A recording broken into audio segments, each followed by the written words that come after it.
So one of the things about the English language, it's not only the words that we use, but it's the intonation. It's how you use a comma. It's how you use a pause. It's your inflection. It's your countenance. It's everything. Take, for example, our series, So Now What? It could be you're having a bad week. You ever had one of those? That everything just seems to not go well, and somebody comes into your office and says, you'll never believe what happened now. And because of all of that, you say, so now what? Or perhaps you've had children. You ask them, so now what do I have to do? Or if you inflect differently, you're at Disney or you're having a great time and you parse it into two parts and your children come up and say, so now what? It can be both things. When I thought of this series, after Easter, the penultimate and the ultimate, Good Friday and Easter, I thought about, so now what? Not so now what? That's what the disciples had on Good Friday. But after Jesus rose from the dead, thinking about that great day with all the wonderful things that happened to us and all who've gone before us, not every day is Easter.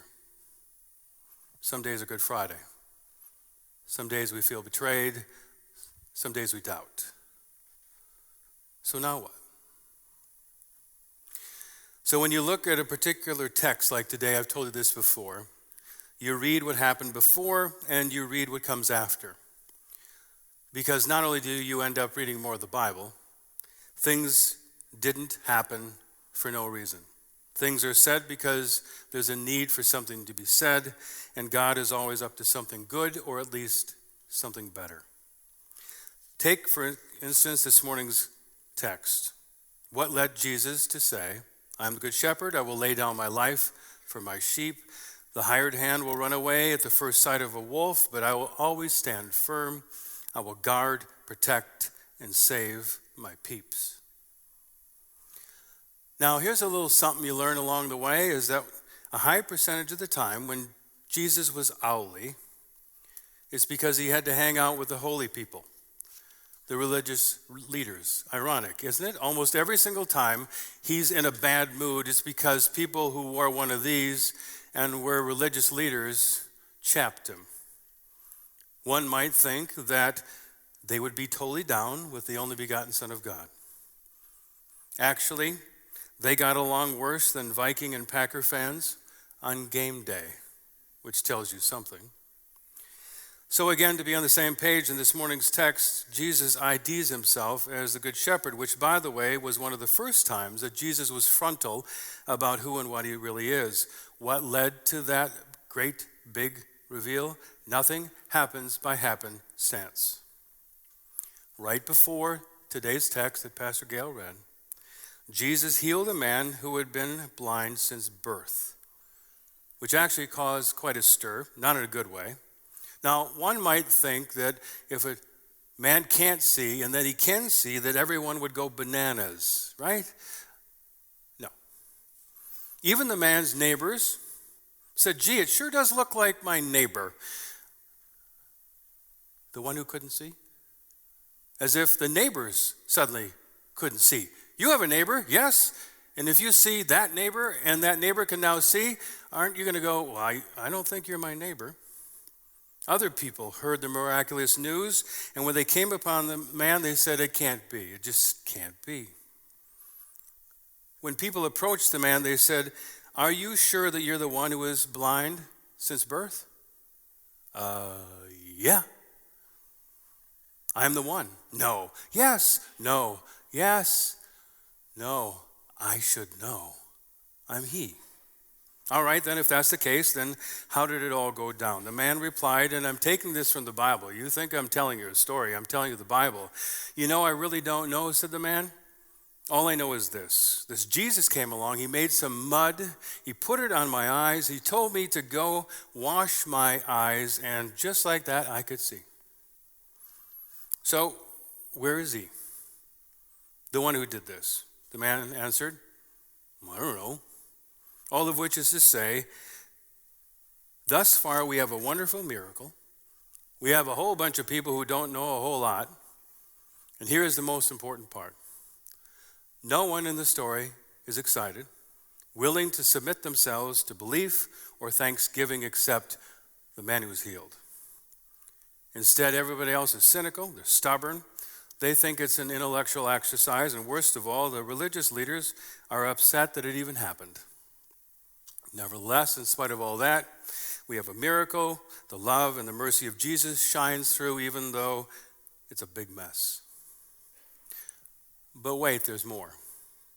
It's amazing how reluctant people are in their effort to not believe, especially the holy dudes. We call them the Pharisees. Usually when you say that, you kind of hiss, because they were snakes. You see, as soon as they found out, they turned into these little Columbos, and they went around and things got worse. Here's the redacted version. The Pharisees approached the man and they asked, all right, how did Jesus do this? And the man says, I've already spoken to the press, but I'll tell you again. He made some mud, he put it in my eyes, he said, go wash. I could see. When exactly did this take place?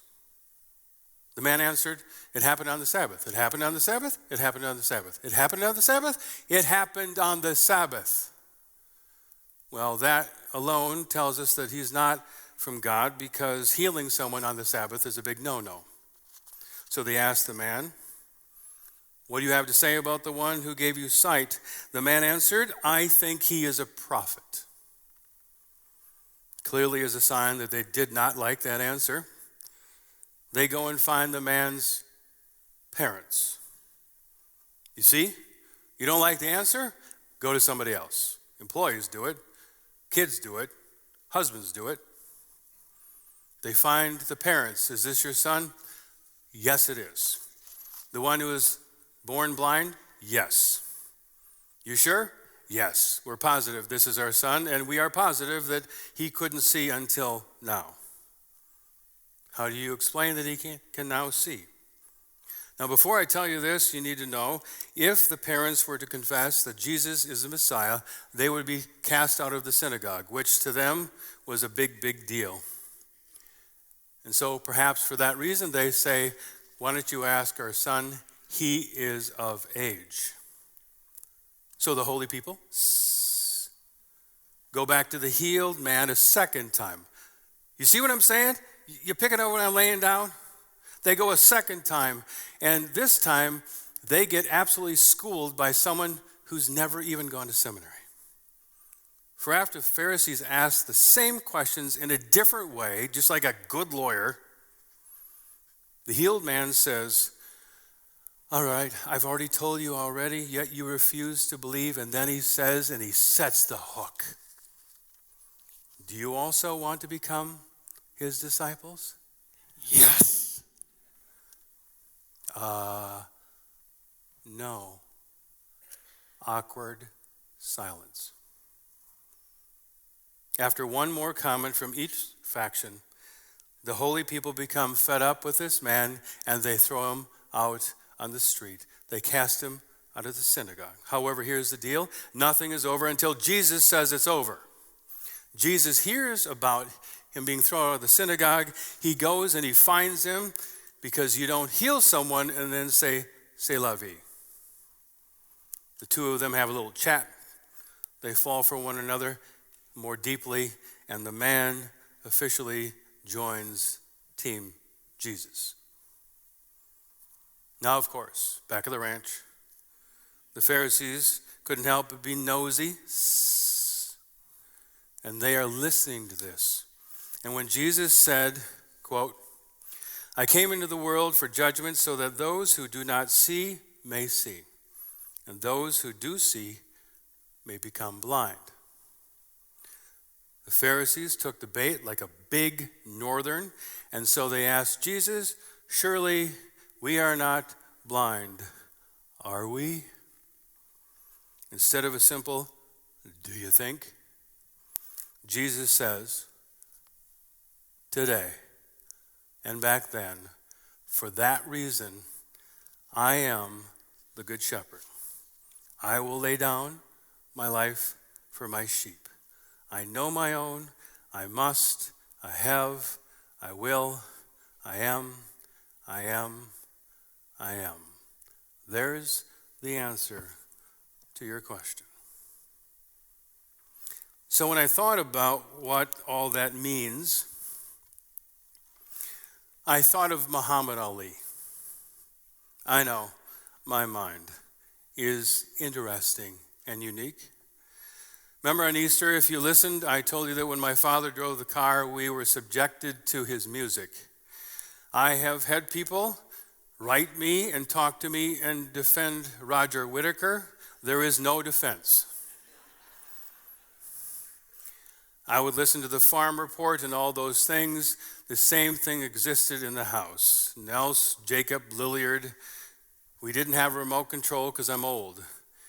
I was a remote control. I went and changed it. But I'm also old is that we only really had 3 channels. We live in the middle of nowhere, ABC, CBS, and NBC. But I thought of Muhammad Ali. For those of you who are not Norwegian, you know where I'm going with this. But there was a time when pro boxing happened at night at 7 p.m. And you had Muhammad Ali, you had Frazier, Ken Norton, you had George Foreman before he started grilling. You had Sugar Ray Leonard, and it was in some ways a little bit more, I don't know, seemingly upstanding. It didn't seem quite like it is now, but I digress.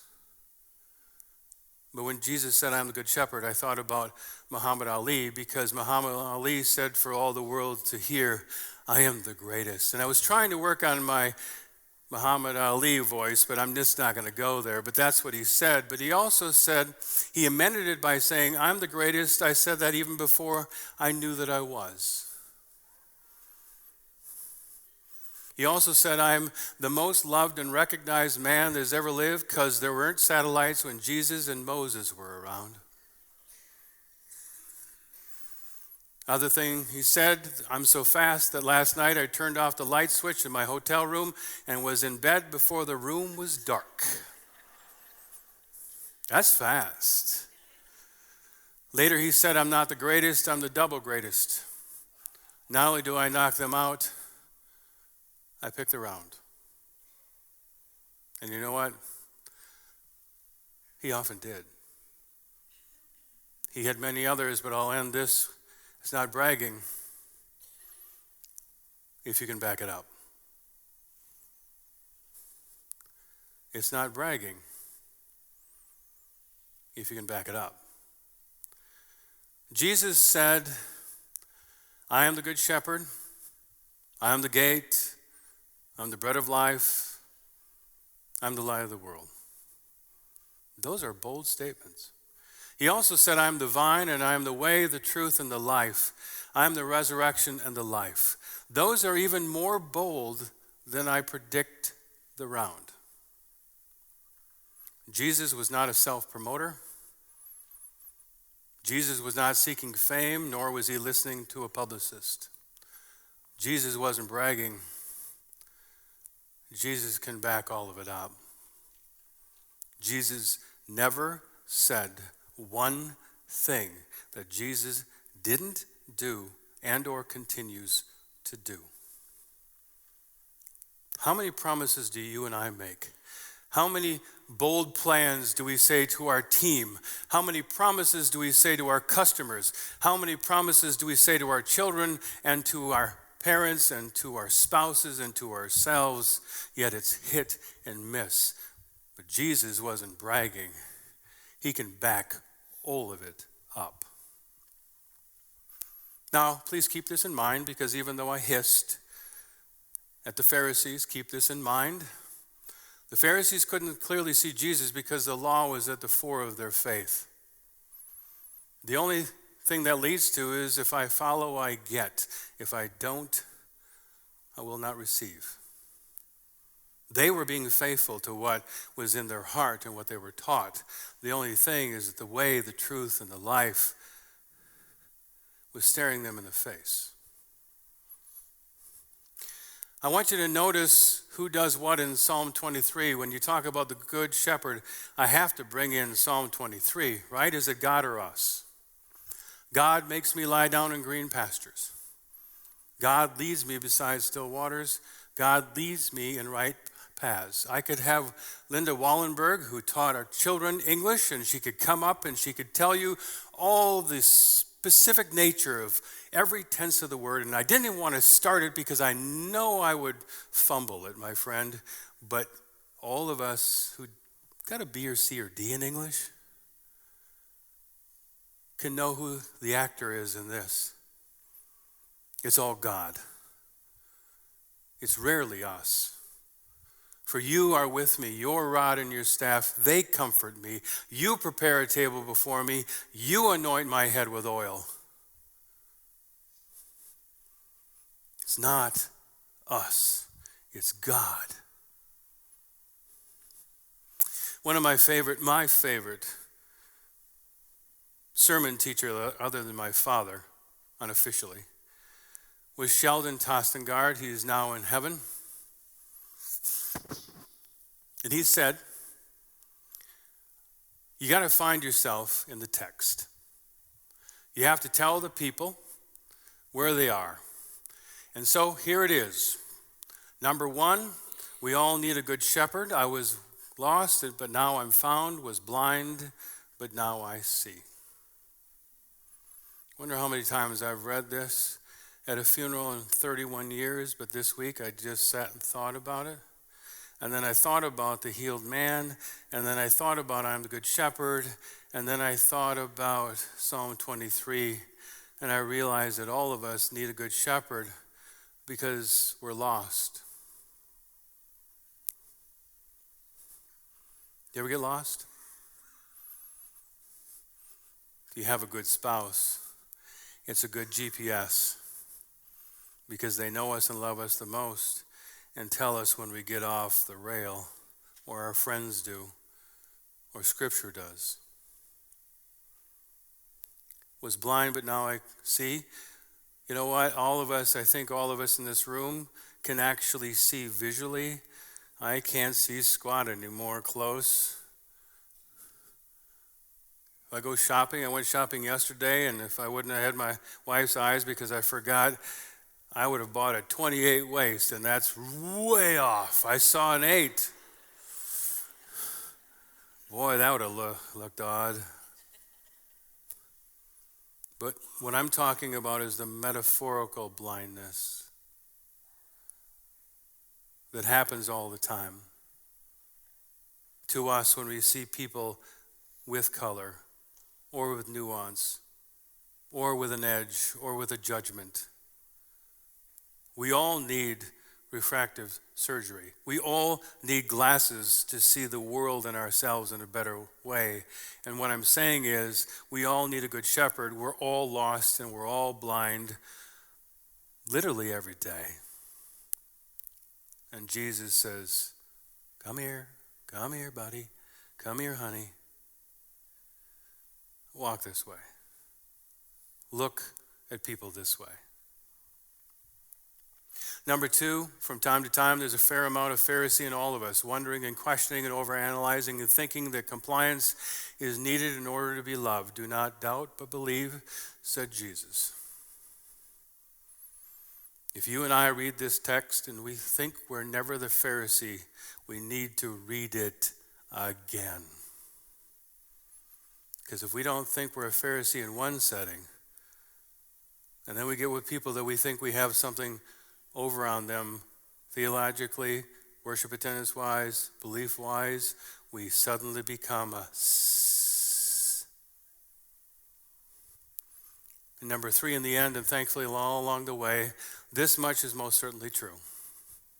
We are, knowingly or unknowingly, the recipients of God's abounding and steadfast love and grace, healing, guidance, and mercy. Nothing but good news, except the fact that we need the good news in the one who is the good news. So now what? Well, I'm done. That's all I wrote. You have to come back next week or listen at your convenience for what comes next. Because with God and Jesus, it's always something great. Until then, be Be well. God bless. Amen.